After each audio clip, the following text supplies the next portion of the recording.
It might look like the air is safe to breathe, but hidden in the skies above Pleasantville are toxic chemicals released by nearby refineries. Pollution that puts families at risk every single day. In 1995, a warehouse fire raged in Pleasantville. Firefighters couldn't control it because no one knew what chemicals were stored inside. Years later, in 2017, Hurricane Harvey flooded Houston. More than 40 plants released over 4 million pounds of toxic pollution during and after the storm. And in 2019, a massive fire at the Deer Park ITC facility filled the sky with thick black smoke, a reminder of how quickly disaster can strike. For communities like Pleasantville, these weren't distant events. They were lived experiences, proof that chemical plants posed an immediate threat.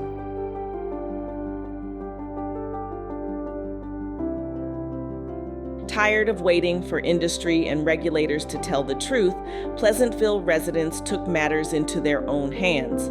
ACTS, a local community group, began partnering with scientists and researchers to create a neighborhood-led monitoring network. Residents helped decide where the monitors should go, ensuring they were placed where people live, learn, and play. By 2019, the first monitors went up.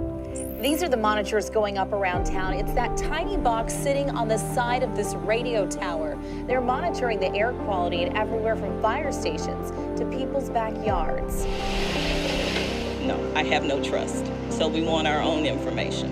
One of the 10 going up is in Bridget Murray's backyard in Pleasantville. Living in a community that is so close to the chemical plants, the freeway, we are inundated by exposure. But the closest state-regulated air monitor is 2 miles away. That's why the Environmental Defense Fund is partnering with the city of Houston to put these monitors up. What will they measure? It's something called particulate matter. For the first time, the community had its own data, hard evidence of what the chemical plants were putting into their air. The results confirmed their fears. Monitors detected pollutants linked directly to chemical plants and refineries, including VOC such as ethylene oxide. Ethylene oxide is a dangerous gas recently determined by the EPA to be 30 times more carcinogenic than once thought. Ethylene oxide, which is a really concerning pollutant. It drives a lot of cancer risk in Pleasantville and all over the east side of Houston.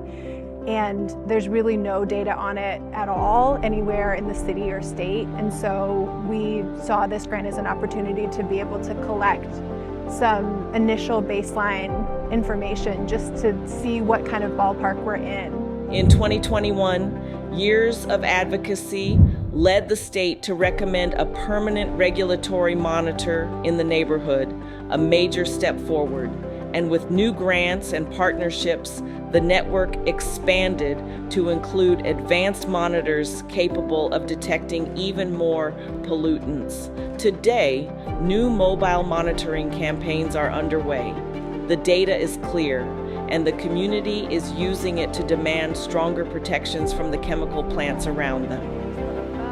That long-term health risk limit. So we're breathing in levels that are concerning to health if these are kind of the consistent levels that we see.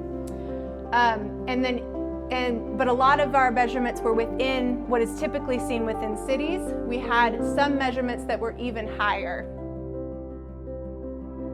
So being able to measure these chemicals in the real world, in the ambient air in real time is really important because it connects the gap between people's toxicology and their estimates based off of theory and math to what we're really seeing in the real world every day.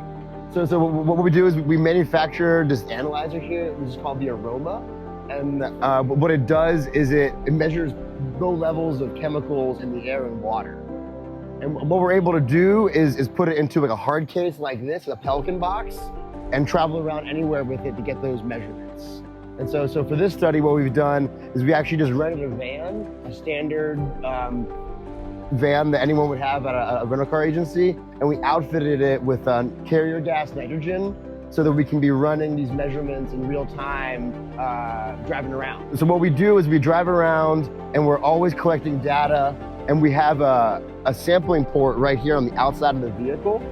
And so this is just taking the ambient air, and we're actually getting the analysis in real time of the concentration of chemicals in the ambient air that people are breathing in. And having like a system installed stationary, getting data all the time. So we can do both with this, where we're getting the data every 30 minutes, and then you can use that to best inform, okay, how much chemicals are people really breathing in every day, and how can that expect to affect people's healths? So we are particularly concerned about community health around industry sites that could impact health, but we don't want to just hypothesize what those impacts could be. We want to actually measure those concentrations of chemicals in real time, and then have hard, actionable information to best inform what the community can do. So I think this is really important because, number one, nobody else is doing this. And so we need to really gather that data, make it public, make it accessible for us to demand that we have more stringent health protective standards for people in Harris County at the very minimum, but across the nation who could be exposed to this dangerous chemical. So this is one of the 8 monitors that we have measuring particulate matter. We were very proud of the fact that our community came together and they identified where they thought the monitors should be located. And so we actually have some monitors on city property, on HISD property, county property, and even in some of our community members, the residents who've allowed us to place a sensor on their property. So this is an all-inclusive project. Not only are we including the community, we're also including others, governmental entities, as well as our technical sponsors. I have to give a shout out, if you will, to the Bullard Center, Dr. Danae King, as well as Environmental Defense Fund, Dr. Grace Lewis, Dr. King. They have been working with us from the beginning and helping us to put this project together. We have 9 monitors throughout our community. We're measuring particulate matter as well as NO2 and even total VOCs, or volatile organic compounds. We hire staff that actually will analyze the information and generate reports, and we make that information available to community members. Community members also have access to a website where they can see the readings that our monitors will display. So this is not only an opportunity for us as a community to know what is going on, but also to share that data not only with Pleasantville, but working with other groups throughout the city. We actually have a good working relationship with the City of Houston Pollution Control. We have sensors actually at the same site with their monitors so that we can compare our data with their data, which is very important, and it allows us to have quality control by being able to do that. We also have a working relationship with Harris County Pollution Control.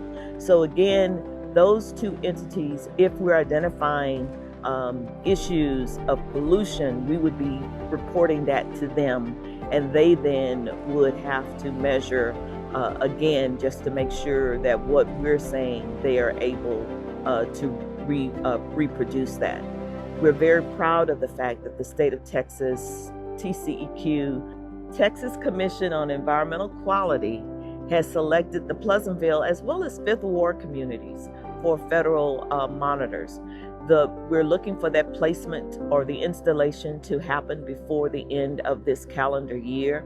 And so that means that as a community-led, community-based, community-focused organization, we will actually have a role locally with our own network, the state level, TCEQ placing a monitor in our community, and then federally by us also participating in an EPA Air Enhanced Monitoring grant.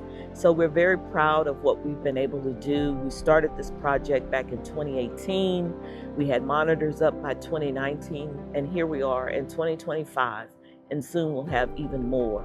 And hopefully we'll be able to share quality data with the members of our community, as well as within the city and the state, as to what we're being exposed to and what emissions are in our immediate area. Pleasantville's air tells a story, one of resilience, persistence, and truth. What looks ordinary hides a reality shaped by nearby refineries. But thanks to community action, invisible pollution is no longer invisible. This fight is about more than numbers. It's about families, children, and neighbors who deserve the right to breathe clean air.